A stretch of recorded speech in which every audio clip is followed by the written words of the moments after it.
72세 할머니가 매일 같은 시간 시장에서 닭 30마리를 사갑니다. 닭 30마리. 한 달이면 360만 원, 1년이면 4천만 원이 넘는 돈. 저 나이에 무슨 돈이 있길래 매일 닭을 저렇게 사서 대체 어디에 쓰는 거야? 상인들의 눈빛은 점점 더 의심으로 바뀌어 갑니다. 할머니는 아무 말 없이 무거운 자루를 메고 똑같은 길로 사라질 뿐. 근데 혹시 사기를 당하고 있는 건 아냐? 결국 누군가 경찰에 신고를 하고 할머니를 몰래 따라가기로 합니다. 그리고 그날 그들의 눈앞에 펼쳐진 광경은 상상조차 할 수 없는 것이었습니다. 이 영상은 한 사람의 선택이 마을 전체를 바꾸는 기적 같은 이야기입니다. 사연 시작 전 구독과 좋아요 눌러주시면 매일 새로운 이야기를 들으실 수 있습니다. 새벽 5시 반 김말수는 어김없이 눈을 뜹니다. 72세의 몸이지만 하루도 빠짐없이 같은 시간에 일어나는 습관은 변하지 않았죠. 간단히 세수를 마치고 검은색 운동복 차림으로 집을 나서는 말순의 발걸음은 생각보다 빠릅니다. 오늘도 또 가시는군요. 아파트 경비실 앞을 지나며 경비원 김 씨가 작은 목소리로 중얼거렸습니다. 벌써 몇 달째 같은 시간에 큰 가방을 메고 나가는 말순의 모습을 봐왔으니까요. 말순은 고개만 살짝 끄덕이고는 정문을 향해 걸어갑니다. 말이 많지 않은 성격이라 인사도 간단했죠. 오전 6시 정각, 말순은 전통시장 입구에 도착합니다. 아직 문을 열지 않은 상점들 사이로 이미 하루를 준비하는 상인들의 부산한 움직임이 보였죠. 시장 특유의 생선 비린내와 각종 향신료 냄새가 섞인 공기가 코끝을 스쳐갑니다. 말순이 가장 먼저 찾는 곳은 시장 안쪽 구석진 자리에 있는 정육점입니다. 다른 정육점들보다 가격이 조금 저렴하고 무엇보다 닭의 품질이 좋았거든요. 어머, 할머니 또 오셨네요. 벌써 몇 달째시네요? 정육점 사장 박성호가 앞치마를 두르며 말순을 맞이합니다. 45세인 성호는 이 시장에서 15년째 정육점을 운영하고 있는 베테랑이었죠. 꼼꼼한 성격에 말이 빠른 편이라 단골 손님들과는 금세 친해지는 타입입니다. 하지만 말순만은 예외였죠. 몇 달째 매일 와도 여전히 수수께끼 같은 존재였거든요. 닭 30마리요. 말순의 주문은 언제나 똑같습니다. 더도 말고 덜도 말고 정확히 30마리. 성호는 처음엔 대가족이 사는 줄 알았지만 몇 달째 같은 주문이 계속되자 궁금증이 생기기 시작했습니다. 보통 사람이라면 냉동고에 보관할 테지만 말순은 항상 그날 바로 가져가거든요. 할머니, 혹시 식당이라도 하세요? 아니면 펜션? 성우가 조심스럽게 물어봤지만 말순은 그냥 미소만 지을 뿐 별다른 대답을 하지 않았습니다. 대신 작은 목소리로 필요한 곳에 쓸 거예요 라고만 답할 뿐이었죠. 닭을 포장하는 동안에도 말순은 휴대폰을 꺼내 뭔가를 확인하고 있었습니다. 오래된 폴드폰 화면에는 손글씨로 적은 메모가 사진으로 저장되어 있었죠. 아마도 오늘 갈 곳을 정하는 것 같았습니다. 성호는 호기심을 참지 못하고 포장하면서 슬쩍 말순을 관찰했습니다. 낡은 운동화에 세월이 묻은 가방 하지만 항상 깔끔하게 빗어 넘긴 머리와 정갈한 옷차림. 무엇보다 매일 10만 원이 넘는 현금을 주저없이 꺼내는 모습이 인상적이었죠. 총 12만 원입니다. 성호가 계산을 마치자 말순은 지갑에서 현금을 꺼내 건네줍니다.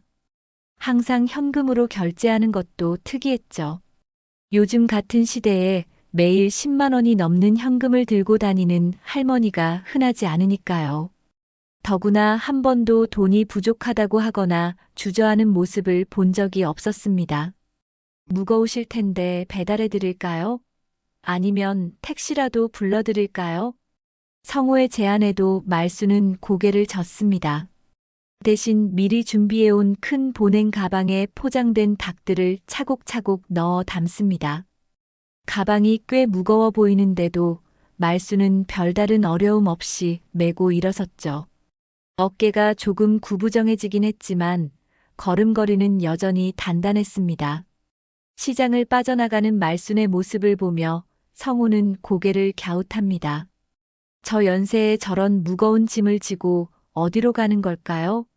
그리고 매일 같은 시간에 닭 30마리씩이나 사서 무엇에 쓰는 걸까요? 성우야, 저 할머니 뭔가 이상하지 않아? 옆 가게에서 떡볶이를 파는 이정자가 다가왔습니다. 69세인 이정자는 이 동네에서 소문의 진원지 같은 존재였죠. 근데 있잖아로 시작하는 말이 입에 붙어 있는 분입니다. 벌써부터 눈빛이 호기심으로 반짝이고 있었어요. 근데 있잖아, 저 할머니가 매일 오는 거 봤는데 정말 신기해. 하루에 12만 원씩 쓰면 한 달에 360만 원이잖아. 연금만으로는 불가능하지 않을까? 이정자의 말에 성호도 고개를 끄덕입니다. 실제로 계산해보니 만만찮은 금액이었죠. 일반적인 노인분이 감당하기엔 부담스러운 수준입니다. 더구나 말수는 다른 반찬이나 생필품을 사는 모습은 한 번도 본 적이 없었거든요. 그러게요. 그런데 할머니가 뭐 하시는 분인지 물어봐도 대답을 안 하시더라고요. 그냥 웃기만 하시고. 그것 봐. 뭔가 숨기는 게 있다는 얘기잖아. 보통 사람이면 자랑이라도 할 텐데 말이야. 이정자의 목소리가 한 톤 높아집니다. 호기심 많은 성격에 추측하기를 좋아하는 이정자에게는 격 좋은 화제거리였던 것 같습니다. 시장 곳곳에서 장사를 준비하던 상인들이 하나둘 이정자와 성호 주변으로 모여들기 시작했습니다. 아침 일찍부터 흥미진진한 이야기가 시작된 것이죠. 도대체 어디다 쓰는 거지? 설마 불법적인 일은 아니겠죠? 요즘 보이스피싱이나 투자 사기가 많잖아요. 혹시 할머니가 무슨 사기를 당하고 계시는 건 아닐까요? 한 상인이 걱정스럽게 말했습니다. 실제로 요즘 고령자를 대상으로 한 각종 사기가 늘어나고 있는 상황이니까요. 아니면 보험금이라도 받으신 건가? 그래도 매일 저렇게 쓰시면. 상인들의 추측이 이어지는 동안 말수는 이미 시장을 벗어나 버스 정류장으로 향하고 있었습니다. 무거운 가방을 메고도 걸음이 흔들리지 않는 모습이 인상적이었죠. 버스를 기다리며 말수는 작은 수첩을 꺼내 오늘 일정을 다시 한번 확인합니다. 손글씨로 적힌 주소들과 간단한 메모들이 빼곡했죠. 오늘은 어디로 가는 걸까요? 그리고 그 많은 닭들은 과연 어디에서 어떻게 쓰이는 걸까요? 버스가 도착하자 말수는 짐을 조심스럽게 실고 자리에 앉았습니다. 창밖을 바라보는 말순의 표정은 여전히 단단했지만 그 눈빛 어딘가에는 알 수 없는 의지가 숨어 있는 것 같았습니다. 하지만 시장 사람들에게는 여전히 수수께끼 같은 존재일 뿐이었죠. 이정자의 한마디는 시장 전체를 뒤흔들기에 충분했습니다. 매일 닭을 저렇게 많이 사가면 뭔가 있는 거 아니야? 라고 농담처럼 던진 말이 삽시간에 확대되어 퍼져나갔거든요. 근데 진짜 이상하긴 해.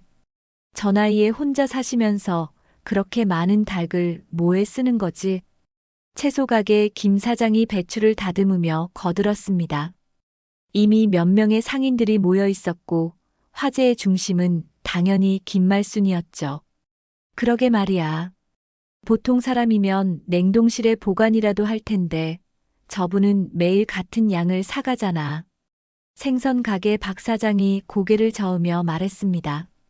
성호가 진지한 표정으로 말을 이었습니다. 그것도 그렇고 저분 항상 현금으로 계산하시거든요. 요즘 누가 그렇게 많은 현금을 들고 다녀요? 카드도 있고 계좌이체도 있는데. 아, 그건 또 왜 그러는 거야? 혹시 세금 문제라도 있나? 아니면 출처를 밝히기 어려운 돈이거나.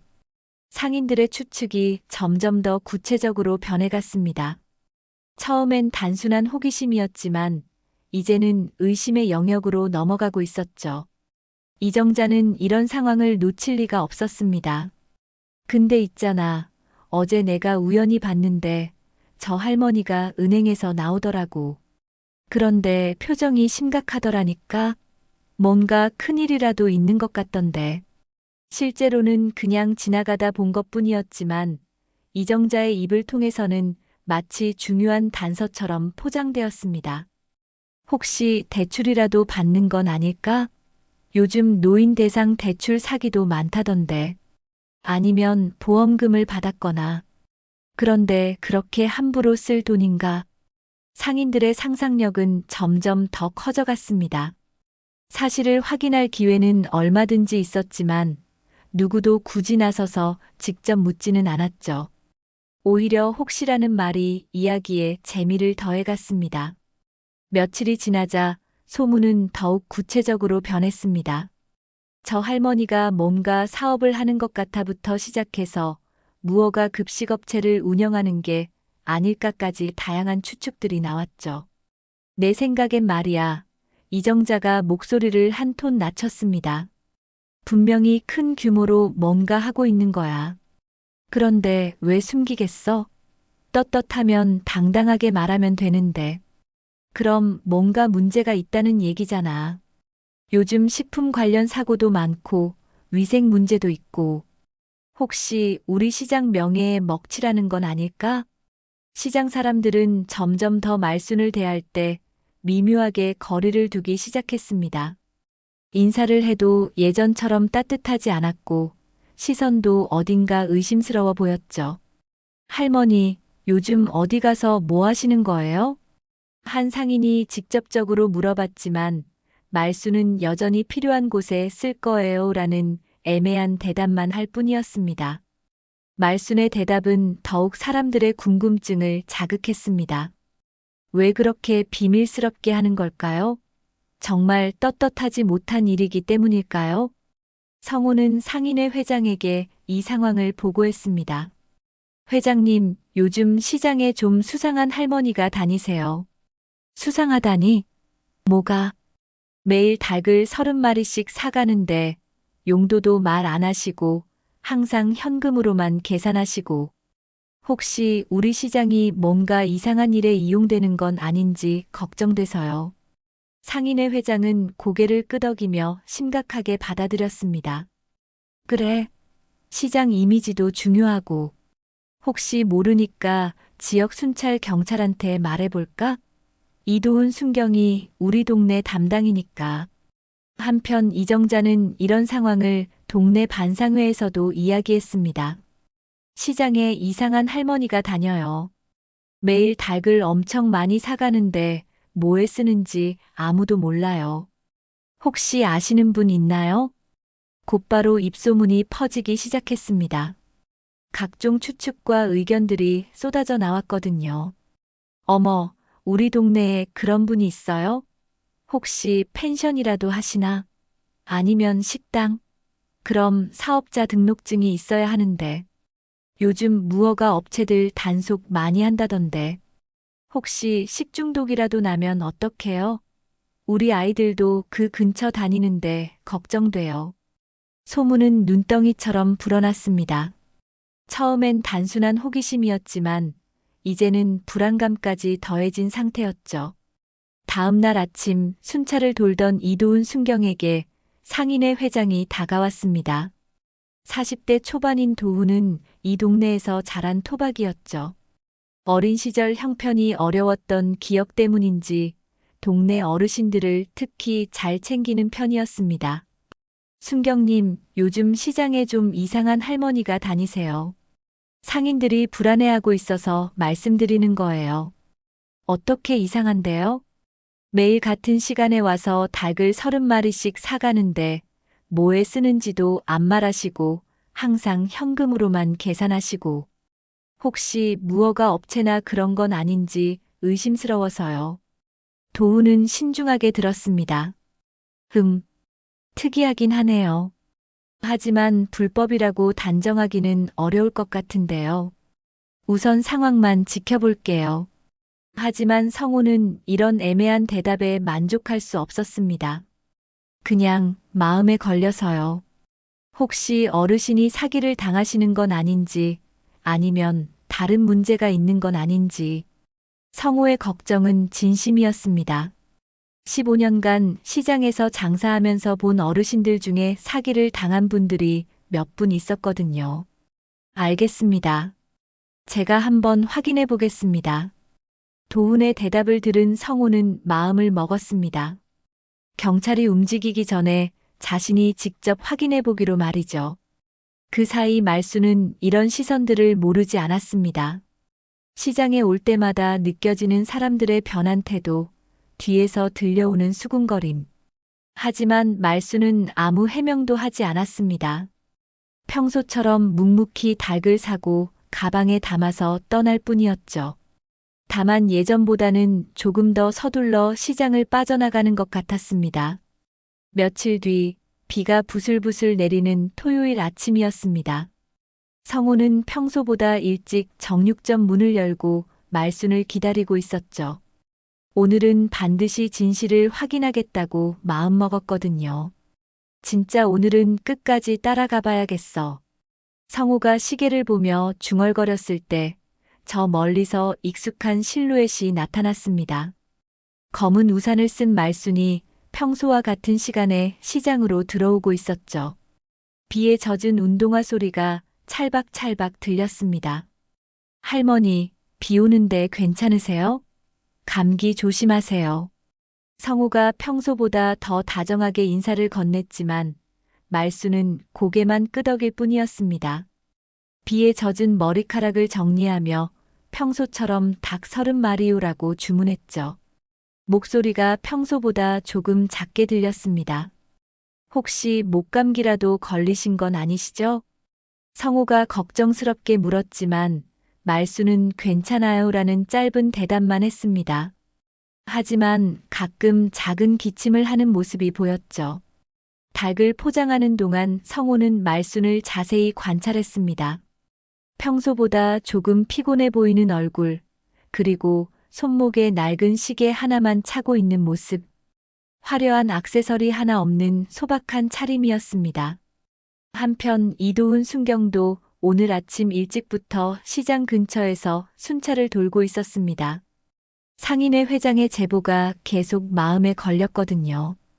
게다가 어제 밤 아내와 대화를 나누면서 더욱 신경이 쓰이기 시작했어요. 여보, 혹시 그 할머니가 사기를 당하고 계시는 건 아닐까? 요즘 어르신들 대상으로 한 사기가 정말 많잖아. 아내의 걱정스러운 목소리가 귓가에 맴돌았습니다. 실제로 최근 관할 지역에서 노인 대상 투자 사기 사건이 몇 건 발생했거든요. 저분이 그 할머니인가? 도우는 멀찍이서 말순을 관찰했습니다. 겉으로 보기엔 평범한 할머니였죠. 딱히 수상한 구석은 없어 보였습니다. 하지만 무거운 가방을 메고 혼자 어디로 가는지는 궁금했어요. 확실히 연세에 비해 짐이 무겁긴 하네. 도훈이 고개를 갸웃하며 지켜보는 사이 말순이 정육점에서 나왔습니다. 말순이 정육점에서 나오자 성우가 재빨리 뒤를 따랐습니다. 평소에는 손님이 많아서 불가능했지만 토요일 아침 비 오는 날이라 비교적 한가했거든요. 멀찍이 떨어져서 말순의 뒤를 따라갔죠. 미안해요, 할머니. 하지만 정말 궁금해서. 성우는 속으로 사과하며 걸었습니다. 15년간 장사하면서 이렇게 손님을 따라가 본 적은 처음이었거든요. 말순은 평소보다 조금 느린 걸음으로 버스 정류장으로 향했습니다. 비 때문인지 아니면 무거운 짐 때문인지 가끔 멈춰서 쉬기도 했죠. 그럴 때마다 성우는 들키지 않으려고 상점 앞에 숨어야 했습니다. 정말 저 나이에 저렇게 무거운 걸 들고. 성우의 마음 한구석이 짠해졌습니다. 의심하려고 따라왔지만 막상 보니 고생하는 할머니의 모습이 먼저 눈에 들어왔거든요. 버스 정류장에 도착한 말수는 작은 수첩을 꺼내 오늘 일정을 확인했습니다.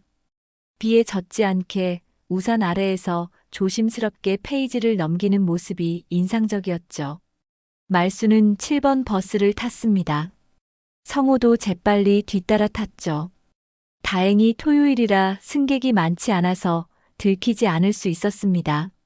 성호는 맨 뒤쪽에 앉아서 말순을 지켜봤어요. 버스 안에서 말수는 창밖을 바라보며 조용히 앉아 있었습니다.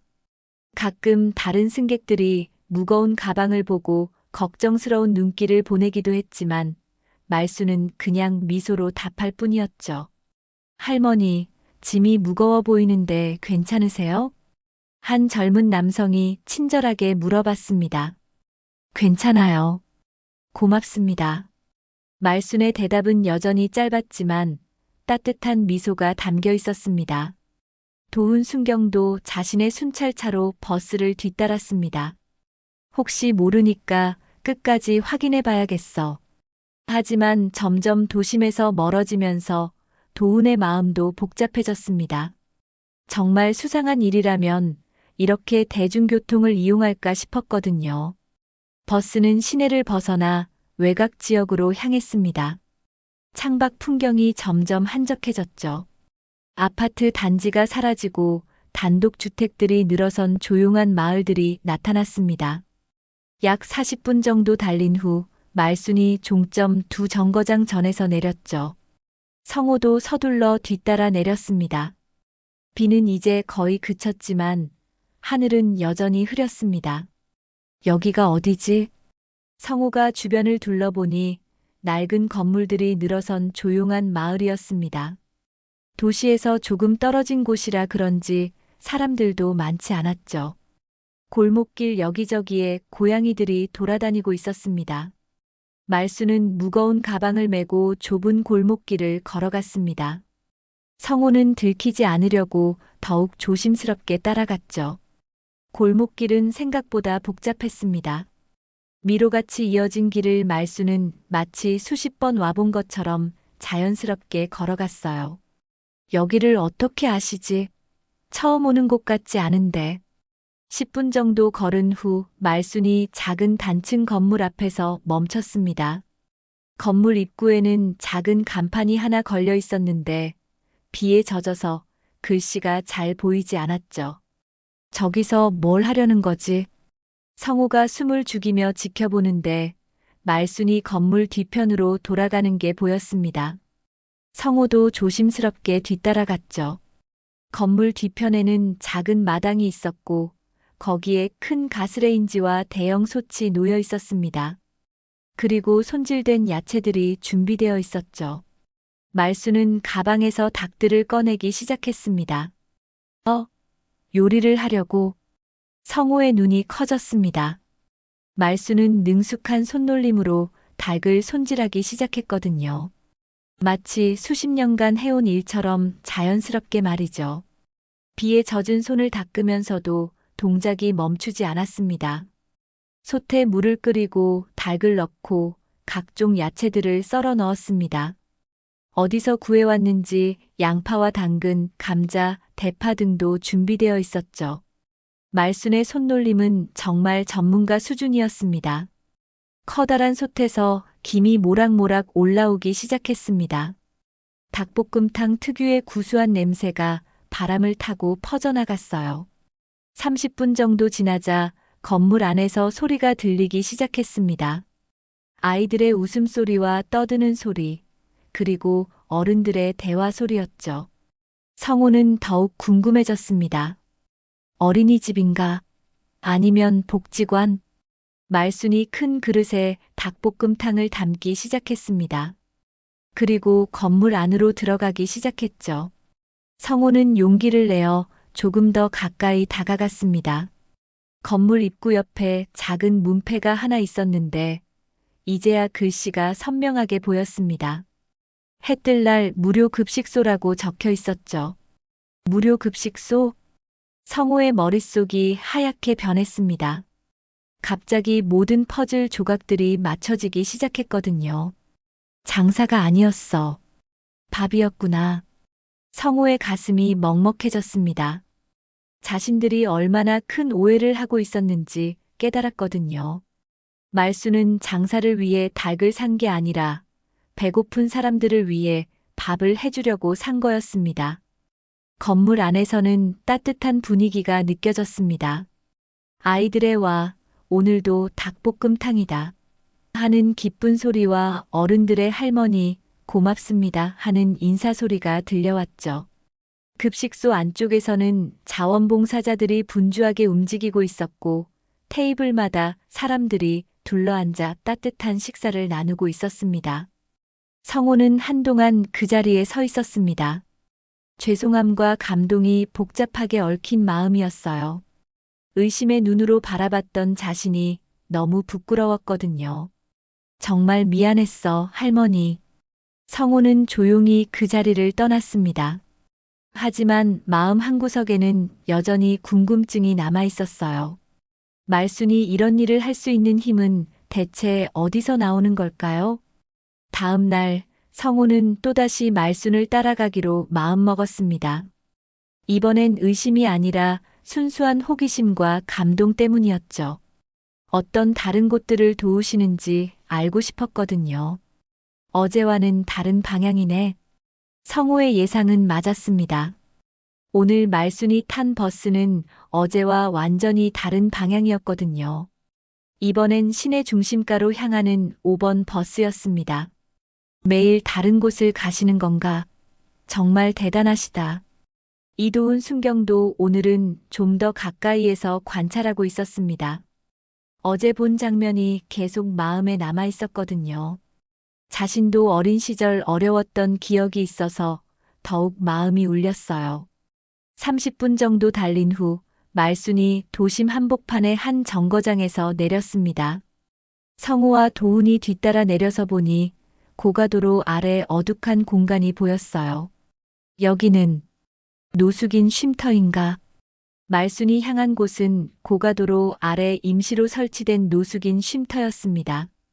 컨테이너 몇 개를 연결해서 만든 간이 시설이었죠. 퇴근길 일용직 노동자들과 집 없는 어르신들이 모여 있었습니다. 차가운 바람이 불어오는 을씨년스러운 곳이었지만 사람들의 온기가 느껴졌어요. 어머, 할머니 오셨네요. 오늘도 와주셨군요. 쉼터 운영자가 반갑게 말순을 맞이했습니다. 30대 초반으로 보이는 젊은 남성이었는데 이미 여러 번 본 듯한 자연스러운 모습이었죠. 힘든 일 하시느라 고생 많으세요. 오늘도 따뜻한 거 해드릴게요. 말순은 어제와 마찬가지로 능숙하게 요리를 시작했습니다. 쉼터 한 구석에 마련된 간이 주방에서 큰 솥을 올리고 닭을 끓이기 시작했어요. 좁은 공간이지만 말순의 손놀림은 여전히 전문가 수준이었습니다. 할머니, 매번 이렇게 와주시면 저희가 너무 죄송해요. 아니에요. 제가 할 수 있는 일이니까요. 말순의 대답은 담담했지만 그 속에는 진심이 담겨 있었습니다. 1시간 후 쉼터는 닭볶음탕의 구수한 냄새로 가득 찼습니다. 땀 냄새와 섞였지만 오히려 더 정감 있게 느껴졌어요. 하루 종일 힘든 일을 한 사람들에게는 이보다 더 좋은 위로가 없을 것 같았습니다. 할머니 음식 정말 맛있어요. 집에서 엄마가 해주던 그 맛이에요. 한 중년 남성이 눈물을 글썽이며 말했습니다. 거친 손으로 눈가를 닦는 모습이 성호의 마음을 찡하게 했어요. 아마 오랜만에 따뜻한 집밥을 먹는 것 같았습니다. 고맙습니다, 할머니. 덕분에 오늘 하루도 버틸 수 있을 것 같아요. 또 다른 어르신이 깊이 인사를 드렸습니다. 말순은 그저 미소로 답할 뿐이었지만 그 미소에는 따뜻함이 가득했어요. 셋째 날 성호는 더욱 호기심이 생겨서 또 따라갔습니다. 이번엔 도훈 순경도 함께였죠. 둘은 서로 눈치를 보다가 결국 만나게 되었어요. 아, 순경님도 여기 계시네요. 네, 어제 보니까 정말 대단하신 분 같아서요. 계속 궁금해서. 저도 그래요. 이런 분이 계시다는 걸 몰랐네요. 둘은 서로의 마음을 이해하며 함께 행동하기로 했습니다. 이날 말순이 간 곳은 동네 외곽에 있는 독거노인 경로당이었습니다. 낡은 2층 건물의 1층에 자리한 작은 공간이었죠. 혼자 사시는 할머니, 할아버지들이 20명 정도 모여 계셨습니다. 경로당 안에는 옛날 국민학교 시절 사진들이 벽에 걸려 있었습니다. 흑백 사진 속 아이들의 해맑은 모습이 인상적이었어요. 그 시절을 그리워하시는 어르신들의 마음이 느껴졌습니다. 오늘은 또 어떤 분들을 도우실까? 말수는 여기서도 큰 솥에 닭을 삶기 시작했습니다. 경로당 한쪽에 마련된 간이 주방은 더욱 열악했지만 말수는 개의치 않았어요. 아이고, 참 고마운 분이야. 우리 같은 늙은이들한테 이런 맛있는 걸 해주시고. 한 할아버지가 감격스러워 하셨습니다. 말순이 이렇게 가족처럼 정성스럽게 음식을 해주니 얼마나 고마우실까요? 혼자 사니까 이런 음식 해먹을 일이 없는데 정말 고맙습니다. 할머니 한 분이 말순의 손을 꼭 잡으며 말씀하셨습니다. 독거노인들에게는 이런 따뜻한 식사가 정말 소중한 시간이었거든요. 넷째 날에는 지역 아동센터였습니다.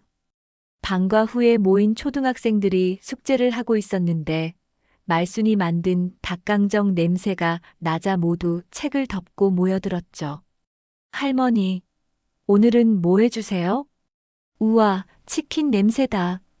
아이들의 반응은 정말 순수했습니다. 맛있는 냄새에 눈을 반짝이는 모습이 사랑스러웠어요. 닭강정이야. 공부 열심히 한 보상이지. 예, 숙제 다 했어요. 아이들의 밝은 웃음소리가 센터 안을 가득 채웠습니다. 말순의 얼굴에도 미소가 번졌어요. 아이들과 함께 있을 때가 가장 행복해 보였습니다. 할머니는 요리를 정말 잘하세요. 나중에 저도 할머니처럼 요리 배우고 싶어요. 한 아이가 말하자 말순이 머리를 쓰다듬어 주었습니다. 그래, 나중에 커서 다른 사람들에게도 맛있는 음식 해주면 좋겠구나. 다섯째 날에는 또 다른 곳이었습니다. 최근 화재로 집을 잃은 이재민들이 임시로 머물고 있는 컨테이너 거주지였어요. 추운 겨울 담요에 의존해 사는 가족들에게 따뜻한 닭국을 끓여주는 말순의 모습이 정말 인상적이었습니다. 이 추운 날씨에 따뜻한 국물이 이렇게 고마울 줄이야. 이재민 가족들이 눈물을 흘리며 감사 인사를 드렸습니다. 갑작스런 화재로 모든 걸 잃었지만 이런 따뜻한 도움이 있어 희망을 잃지 않을 수 있었어요. 여섯째 날에는 무료 진료소 대기실이었습니다. 병원비가 부담스러워 무료 진료를 받으러 온 분들을 위해 닭죽을 끓여주셨어요. 약을 먹어야 하는 분들에게는 든든한 식사가 꼭 필요했거든요. 성우와 도우는 이 모든 걸 지켜보며 점점 더 놀라게 되었습니다. 정말 매일 30마리씩 이게 한 곳이 아니라 우리 동네 전체를 위한 거였구나. 하지만 동시에 더 큰 의문이 생겼습니다. 그런데 그 많은 돈은 대체 어디서 나오는 거지? 성우와 도훈이 말순의 진실을 알아가던 그때 해뜰 날 무료 급식소에서는 큰 위기가 닥치고 있었습니다. 할머니, 큰일 났어요. 급식소 운영자 정우가 다급한 표정으로 말순에게 달려왔습니다. 38세인 정우는 이곳에서 자원봉사를 하며 급식소 운영을 도맡고 있었죠. 평소에는 침착한 성격인데 오늘은 얼굴이 하얗게 질려 있었습니다. 손에 든 서류가 바들바들 떨리고 있었어요. 무슨 일이에요? 말순이 차분하게 물었습니다. 큰 솥에서 닭을 끓이던 손을 멈추고 앞치마를 벗으며 정우를 바라봤죠. 20년 넘게 함께 살았던 남편을 떠나보낸 후 웬만한 일에는 놀라지 않게 되었지만 정우의 표정이 심상치 않았습니다. 건물주가 갑자기 연락이 왔는데요. 계약 갱신을 안 해준대요. 한 달 안에 새 계약금을 내지 않으면 급식소 문을 닫으래요. 정우의 말에 말순의 표정이 굳어졌습니다. 이런 일이 생길 줄은 예상하지 못했거든요. 지금까지는 건물주가 좋은 분이라 별다른 문제 없이 임대료를 내왔는데 갑작스러운 통보였습니다. 왜 갑자기 그런 말씀을 하시는 거죠?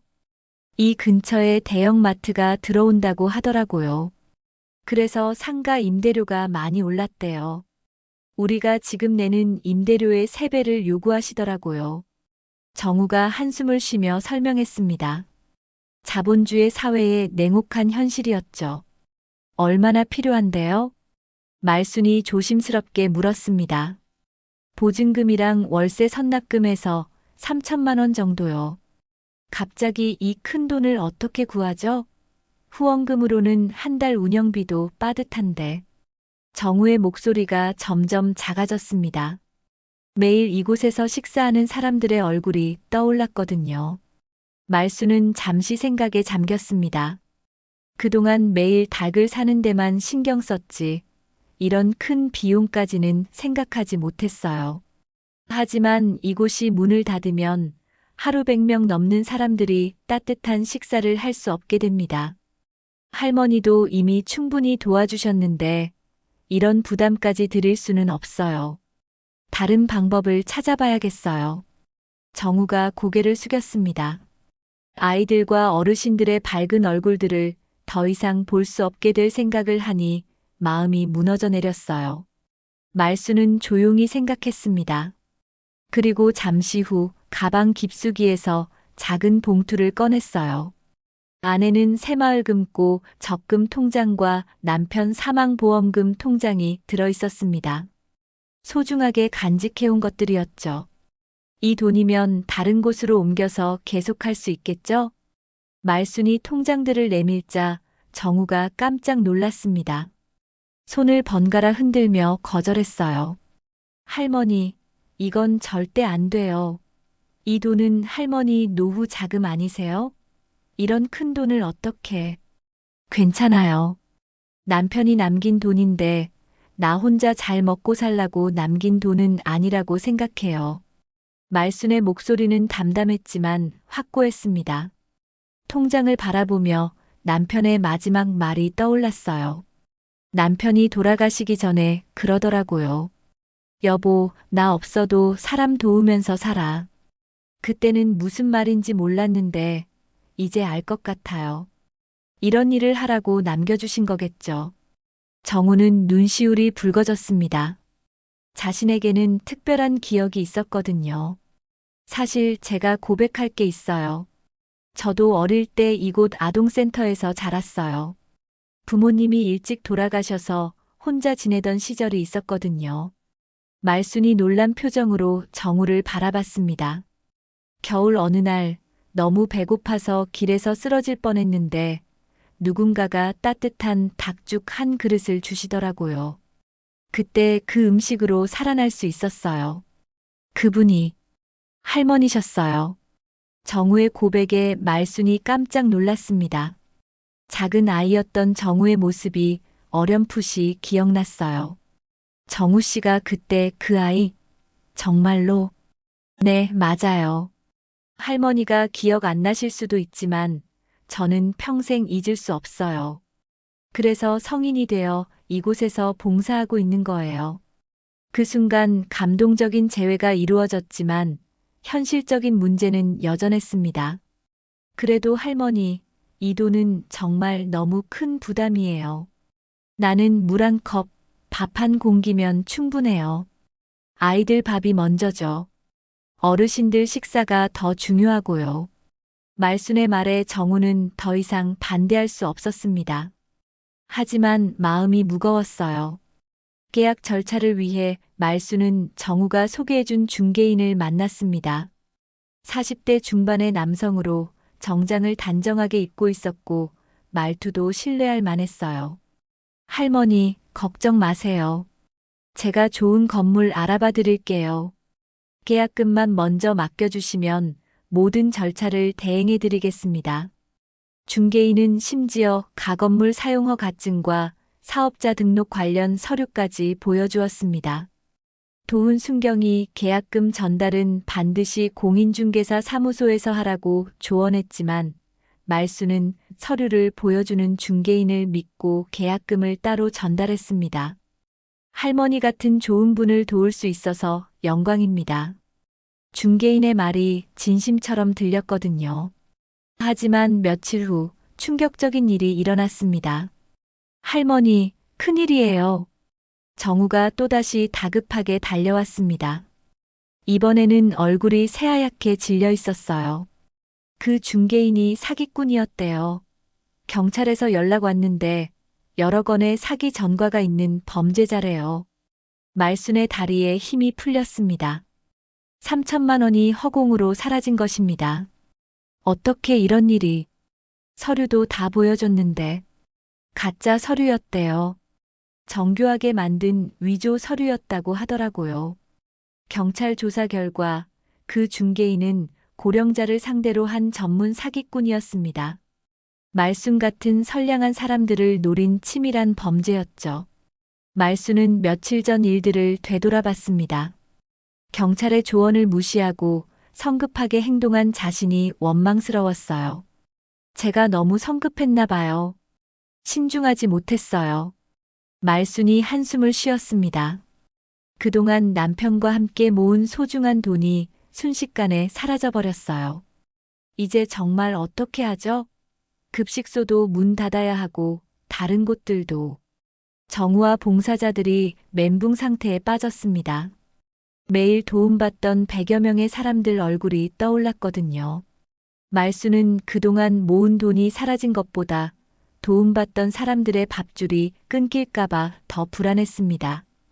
밤잠을 설치며 계속 고민했죠. 내가 욕심을 부렸나? 분수에 맞지 않는 일을 하려 했나?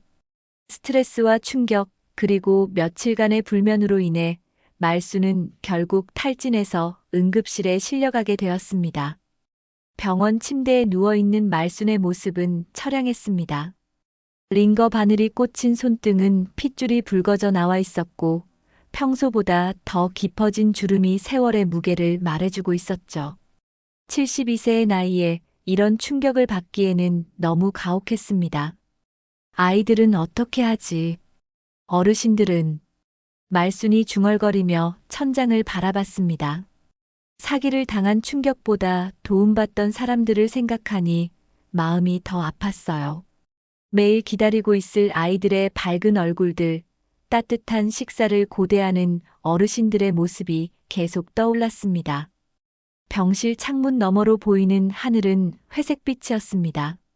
마치 말순의 마음과 닮아 있는 것 같았죠.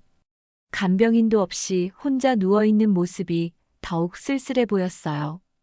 가끔 복도에서 들려오는 발소리마다 정우나 아이들이 찾아오는 건 아닌지 기대했지만 그냥 지나가는 소리일 뿐이었습니다. 여보, 내가 잘못 생각한 건가요? 말순이 돌아가신 남편을 떠올리며 속삭였습니다. 병실 벽에 걸린 시계 소리만이 정막을 깨뜨리고 있었어요. 똑딱똑딱 시간은 흘러가는데 해결책은 보이지 않았습니다. 그때 말순의 머릿속에 남편과의 마지막 순간들이 파노라마처럼 스쳐 지나갔습니다.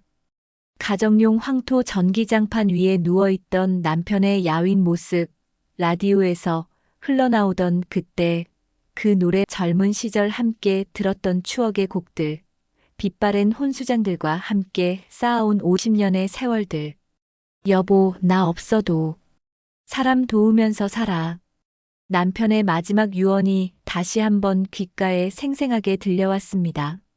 그때는 무슨 의미인지 정확히 알지 못했지만 지금은 알 것 같았어요. 남편이 왜 그런 말을 남겼는지, 왜 혼자 쓰지 말고 나누라고 했는지 말이죠. 나 혼자 잘 먹고 살라고 남긴 돈이 아니었구나. 말수는 자신이 해온 일들을 되돌아봤습니다. 매일 아침 5시 반에 일어나 시장에서 닭을 사고 무거운 가방을 메고 여기저기 다니며 사람들에게 따뜻한 식사를 대접했던 지난 몇 개월. 그 모든 것이 남편의 뜻이었다는 걸 이제야 깨달았어요. 눈물이 볼을 타고 흘러내렸습니다. 아픔보다는 감사함 때문이었어요. 남편이 남긴 마지막 선물의 의미를 이제야 온전히 이해하게 되었거든요. 한편 성호는 며칠째 말순이 시장에 나타나지 않자 점점 걱정이 되기 시작했습니다. 할머니가 왜 안 오시지? 아프신 건 아닐까? 성호는 정육점을 정리하면서도 계속 입구를 바라봤습니다. 혹시나 해서 다른 상인들에게도 물어봤지만 아무도 말순을 본 사람이 없었어요. 마침내 성호는 정우에게 연락을 취했습니다. 여보세요, 급식소죠? 혹시 매일 닭을 가져다 주시는 할머니. 아, 말순 할머니 말씀이시죠? 지금 병원에 입원해 계세요. 정우의 대답에 성호가 깜짝 놀랐습니다. 병원에요? 무슨 일이 있으신 거예요? 사기를 당하셨어요. 그것도 3천만 원이나. 그래서 지금 병원에 입원해 계세요. 너무 충격을 받으셔서 쓰러지셨거든요. 정우의 목소리에는 절망감이 묻어 있었습니다.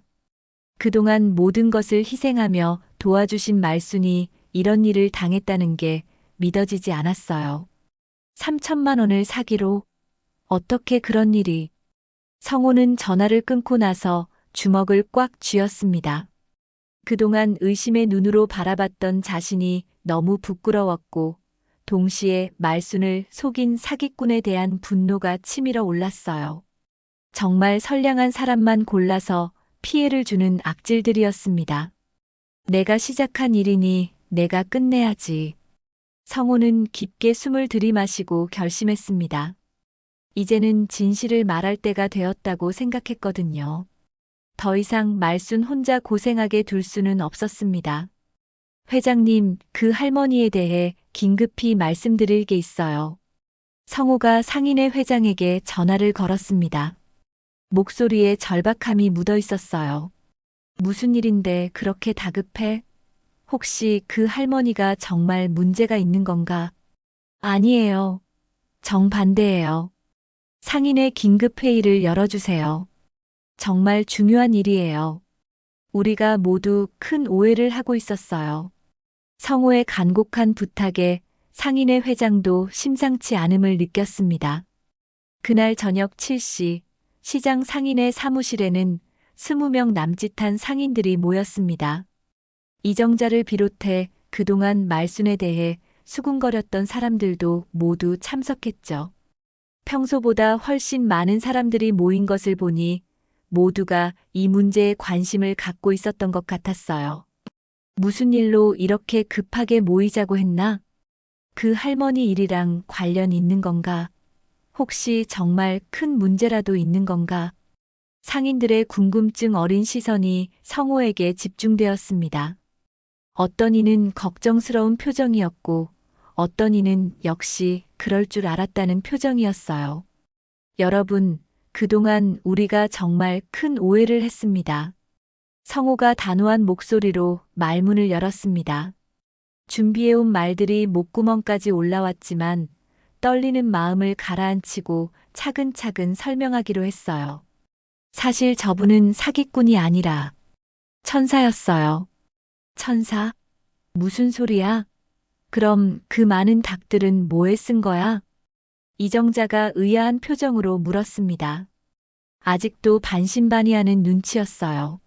성호는 그동안 보고 들은 모든 것을 상인회에 차근차근 털어놓기 시작했습니다. 무료 급식소에서 아이들과 어른들에게 따뜻한 식사를 대접하는 모습, 비 오는 날에도 무거운 짐을 지고 가는 모습, 노숙인 쉼터에서 땀 냄새를 마다하지 않고 정성껏 요리하는 모습, 독거노인들을 위해 매일 다른 곳을 찾아다니는 모습들을 생생하게 전했어요. 정말요? 그런 일을 혼자서 하고 계셨던 거예요? 매일 30마리씩 사가는 게 장사가 아니라 봉사였다고요? 상인들이 놀라며 물었습니다. 지금까지 들었던 이야기와는 완전히 다른 내용이었거든요. 충격과 감동이 교차하는 표정들이었어요. 네, 매일 30마리의 닭으로 100명이 넘는 사람들을 먹이고 계셨어요.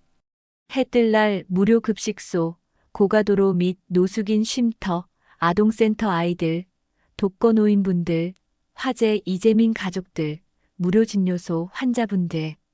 정말 많은 분들을 조용히 도우셨죠.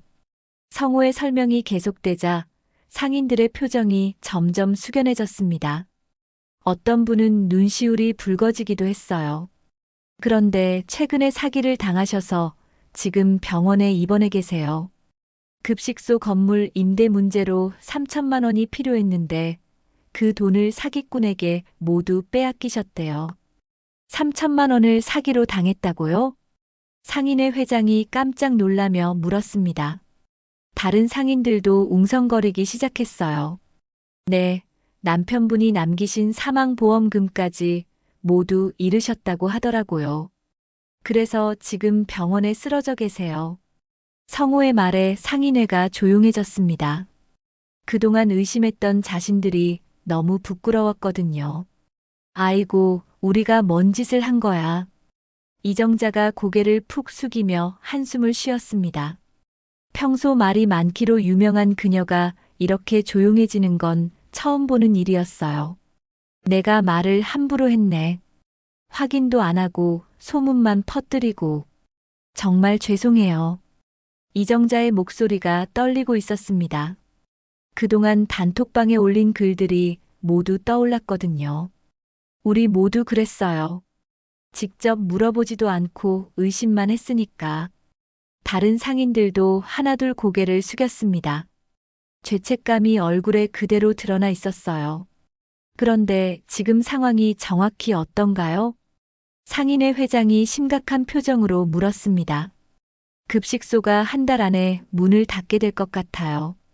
건물주가 임대료를 3배로 올려달라고 하는데 그 계약금을 사기꾼에게 빼앗겼거든요. 그러면 매일 도움받던 100여 명이 갈 곳이 없어져요. 성우의 설명에 상인들이 심각한 표정이 되었습니다. 그럼 우리가 할 일이 있겠네요. 상인회 회장이 단호하게 말했습니다. 해뜰 날 살리기 모금을 시작합시다. 우리가 그동안 의심했으니 이제는 우리가 도와야죠. 저도 참여하겠습니다. 좋은 생각이에요. 상인들이 하나둘 동참 의사를 밝혔습니다. 그동안의 미안함을 행동으로 보여주고 싶었거든요. 그런데 얼마나 모아야 할까요? 한 상인이 현실적인 질문을 했습니다. 일단 3천만 원 정도는 있어야 할 것 같은데. 그럼 우리 시장 상인만으로는 부족하겠네요. 상인의 회장이 생각에 잠겼습니다. 주변 상가들에게도 알려보죠. 그리고 SNS로도 알려보고. 이정자가 적극적으로 나섰습니다. 평소 소문 퍼뜨리기를 좋아했던 그녀가 이번에는 좋은 일을 위해 나선 것이죠. 제가 단톡방들에 다 알려볼게요. 그동안 나쁜 소문 퍼뜨렸으니 이번에는 좋은 일로 보상하겠어요. 다음 날부터 시장은 완전히 다른 분위기가 되었습니다. 모금함이 설치되고 말순의 이야기를 들은 사람들이 하나둘 찾아오기 시작했어요. 정말 그런 분이 계셨어요? 우리도 도와야죠. 근처 슈퍼마켓 사장이 10만 원을 넣으며 말했습니다. 저희 카페에서도 모금함 놓고 손님들께 알려드릴게요. 젊은 카페 사장도 동참했습니다. 소문은 빠르게 퍼져나갔습니다. 이번에는 나쁜 소문이 아니라 감동적인 이야기였죠. SNS를 통해서도 말순의 이야기가 알려지기 시작했어요. 한편 도훈 순경도 이 소식을 들었습니다. 자신도 어린 시절 어려웠던 기억이 있어서 더욱 마음이 아팠어요. 제가 할 수 있는 일이 있다면 도와드리겠습니다. 도훈은 사기 사건 수사에 적극적으로 나섰습니다. 전과가 있는 사기꾼이라 수사망을 좁히는 것이 어렵지 않았어요. 계좌 추적 결과가 나왔습니다. 며칠 후 도훈이 정우에게 연락했습니다. 사기꾼 계좌 일부를 동결시키는데 성공했어요. 아직 사용하지 않은 돈이 1,000만 원 정도 있더라고요. 정말요? 그럼 일부라도 돌려받을 수 있나요? 네, 수사가 마무리되면 피해 금액 일부는 회수할 수 있을 것 같아요. 그리고 범인도 곧 검거할 예정입니다. 도훈의 소식에 정우가 눈물을 글썽였습니다. 정말 고맙습니다. 할머니께 좋은 소식 전해드릴 수 있겠네요. 한편 모금 소식은 예상보다 훨씬 빠르게 퍼져나갔습니다. 말순이 도왔던 사람들도 하나둘 소식을 듣고 찾아오기 시작했어요. 할머니가 사기를 당하셨다고요? 아동센터에서 자란 대학생 현수가 급히 달려왔습니다. 저도 어릴 때 할머니 덕분에 배고프지 않게 지낼 수 있었어요. 이번에는 제가 도와야죠. 현수가 용돈을 모은 돈을 모금함에 넣었습니다. 할머니가 만들어주신 닭강정 맛을 잊을 수가 없어요. 꼭 다시 건강해지세요. 독거노인 할아버지도 오셨습니다. 내 손잡벌 되는 분이 이런 고생을 하시다니. 내가 가진 게 별로 없지만 이것이라도. 할아버지가 노인연금에서 모은 돈을 조심스럽게 내밀었습니다. 할머니 덕분에 추운 겨울을 버틸 수 있었어요. 화재 이재민 가족도 찾아왔습니다. 저희가 힘들 때 도와주셨는데 이번에는 저희가 도울 차례죠. 모금액은 예상보다 빠르게 늘어났습니다. 하루 만에 1,000만 원, 이틀 만에 2,000만 원을 넘어섰어요. 이렇게 많은 분들이 도와주시다니. 성호가 감격스러워했습니다. 소식을 들은 지역 언론에서도 관심을 보이기 시작했습니다. 시장 할머니의 숨은 선행, 사기 피해 후 지역사회 총출동, 신문 기사가 나가면서 모금액은 더욱 빠르게 늘어났습니다. 심지어 다른 지역에서도 기부금이 들어오기 시작했어요. 이 정도면 급식소 재개장은 물론이고 더 좋은 시설로 확장할 수도 있겠어요. 정우가 기쁜 마음으로 말했습니다. 모금 일주일 만에 목표 금액을 훨씬 넘어선 5천만 원이 모였습니다. 게다가 도훈 순경의 수사 덕분에 사기꾼도 검거되었고 피해 금액 중 일부도 회수할 수 있게 되었어요. 범인을 검거했습니다. 도훈이 기쁜 소식을 전해왔습니다. 다른 피해자들도 많았는데 이번 기회에 모두 해결될 것 같아요. 병원에 있던 말순도 이 소식을 들었습니다. 정말요? 그럼 급식소를 계속할 수 있나요? 네, 할머니. 이제 걱정 마세요. 오히려 더 좋은 환경에서 더 많은 분들을 도울 수 있게 되었어요. 정우가 눈물을 흘리며 말했습니다. 이 모든 게 할머니가 그동안 심으신 좋은 씨앗 때문이에요. 말순의 눈에도 눈물이 맺혔습니다. 절망적이었던 상황이 이렇게 좋은 방향으로 바뀔 줄은 꿈에도 생각하지 못했거든요. 고맙습니다. 정말 고마워요. 말순이 작은 목소리로 중얼거렸습니다. 남편이 남긴 마지막 말의 의미를 이제 완전히 이해할 수 있을 것 같았어요. 일주일 후 말순은 병원에서 퇴원했습니다. 링거를 맞으며 누워있던 창백한 얼굴에 다시 생기가 돌아왔어요. 무엇보다 급식소를 계속할 수 있다는 소식에 마음에 큰 짐을 덜었거든요. 할머니, 정말 다행이에요. 정우가 말순을 마중 나왔습니다.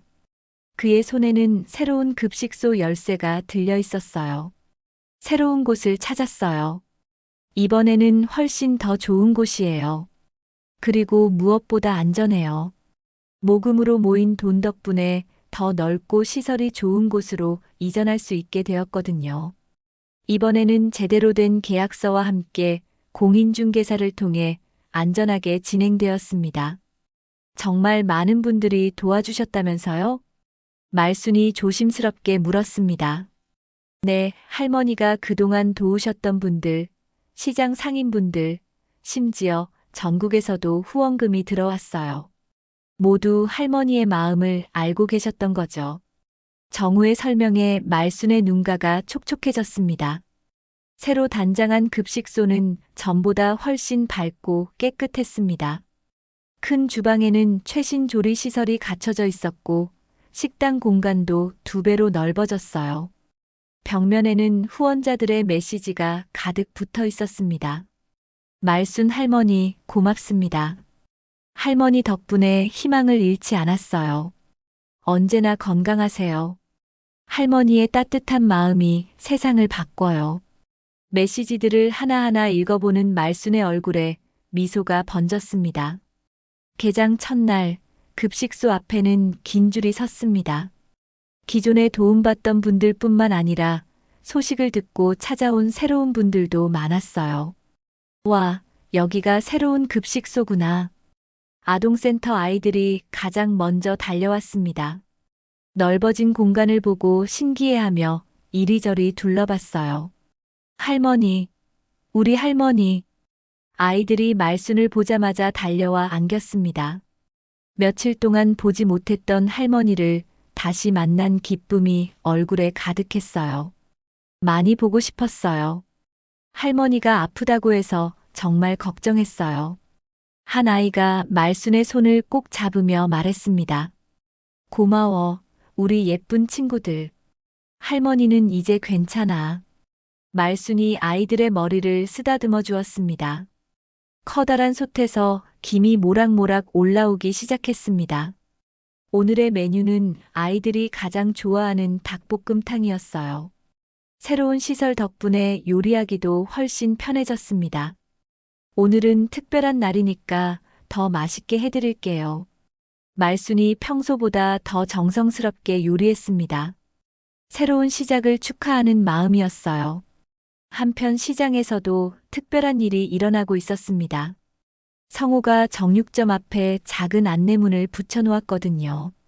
토요일 오후 2시 해뜰날 급식소 재개장 행사에 함께 가실 분들은 말씀해 주세요. 성호야, 우리도 갈 수 있나? 이정자가 다가와 물었습니다.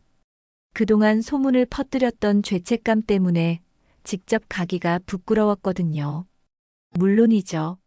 할머니께서도 오시면 좋아하실 거예요. 성호의 말에 이정자의 얼굴이 밝아졌습니다. 그럼 나도 뭔가 가져가야겠네. 떡볶이라도 만들어 갈까? 오후 2시 급식소 앞에는 예상보다 훨씬 많은 사람들이 모였습니다. 시장 상인들, 주변 상가 사장들, 그리고 말순의 도움을 받았던 사람들까지 모두 말순을 축하하기 위해 찾아온 것이었어요. 할머니, 독거노인 할아버지가 지팡이를 짚고 오셨습니다. 오는 길이 힘드셨을 텐데 꼭 참석하고 싶으셨나 봐요. 어머, 할아버지. 이런 먼 길을 어떻게, 이런 좋은 날에 안 올 수가 있나? 우리 은인 할머니인데. 할아버지의 말에 말순이 눈시울을 붉혔습니다. 할머니, 정말 죄송했어요. 이정자가 말순 앞에 무릎을 꿇으며 사과했습니다. 그동안 확인도 안 하고 이상한 소문만 퍼뜨렸어요. 정말 부끄러워요. 아니에요. 괜찮아요. 말순이 이정자를 일으켜 세우며 말했습니다. 오히려 고마워요. 덕분에 더 많은 분들이 도와주시게 됐잖아요. 말순의 따뜻한 말에 이정자가 눈물을 흘렸습니다. 정말 천사 같으신 분이에요. 앞으로는 할머니를 도와드릴게요. 성호도 앞으로 나왔습니다. 할머니, 토요일마다 제가 닭을 무료로 제공하겠습니다. 제가 할 수 있는 일이니까요. 그리고 저는 매주 야채를 가져다 드릴게요. 채소 가게 사장도 나섰습니다. 저희 카페에서는 음료수를 지원하겠습니다. 젊은 카페 사장도 동참했습니다. 말순은 이 모든 상황이 꿈만 같았습니다. 혼자서 조용히 도움을 주려고 했는데 이렇게 많은 사람들이 함께하게 될 줄은 상상도 못했거든요. 정말 고맙습니다. 모든 분들이. 말순이 감격스러워하는 가운데 도훈 순경도 나타났습니다. 할머니, 좋은 소식이 있어요. 도훈이 공식 서류를 들고 왔습니다. 사기꾼을 완전히 검거했고 피해 금액 중 2천만 원을 추가로 회수했습니다. 할머니 것뿐만 아니라 다른 피해자분들 것도 상당 부분 돌려드릴 수 있게 됐어요. 도훈의 말에 사람들이 박수를 쳤습니다. 그리고 이 급식소가 지역 공식 후원 시설로 등록됐어요. 앞으로는 행정적 지원도 받으실 수 있습니다. 이제 정말로 안정적으로 운영할 수 있게 된 것이었어요. 저녁이 되자 급식소는 따뜻한 분위기로 가득 찼습니다. 넓어진 공간에 더 많은 사람들이 함께 식사를 나누고 있었어요. 할머니, 저도 크면 누군가를 먹이는 어른이 될래요. 한 아이가 말순에게 다가와 말했습니다. 그래, 우리 착한 친구. 나누는 마음을 잃지 말거라. 말순이 아이의 뺨에 뽀뽀를 해주었습니다. 성우는 수줍게 다가와 닭다리 하나를 더 얹어주었습니다. 할머니, 앞으로 토요일은 제가 책임질게요. 그리고 다른 상인분들도 돌아가면서 도우실 거예요. 말순은 짧게 웃으며 대답했습니다. 먹을 걱정 없는 동네가 됐으면 좋겠어요. 해가 지고 급식소에 따뜻한 조명이 켜졌습니다. 창밖으로 보이는 풍경도 예전과는 달랐어요. 이제는 더 이상 혼자가 아니었으니까요. 말순은 창가에 서서 하늘을 올려다봤습니다. 별들이 하나둘 나타나기 시작했어요. 여보, 고마워요. 이제 알겠어요. 혼자 잘 살라고 하신 게 아니라 함께 잘 살라고 하신 거였죠. 말순의 작은 속삭임이 바람에 실려 날아갔습니다. 남편의 마지막 선물이 이렇게 큰 기적을 만들어낸 것이었어요. 직접 묻지 못한 오해도 한 그릇의 따뜻함 앞에서는 길을 내어주었습니다. 그리고 그 길 위에 더 많은 사람들이 함께 걸어가게 되었죠. 혼자 시작한 따뜻함이 온 마을의 기적이 되었습니다. 오늘 이야기가 마음에 남으셨다면 좋아요와 구독으로 함께 해주세요. 작은 클릭 하나가 큰 힘이 됩니다. 다음에도 따뜻한 이야기로 다시 찾아뵙겠습니다. 감사합니다.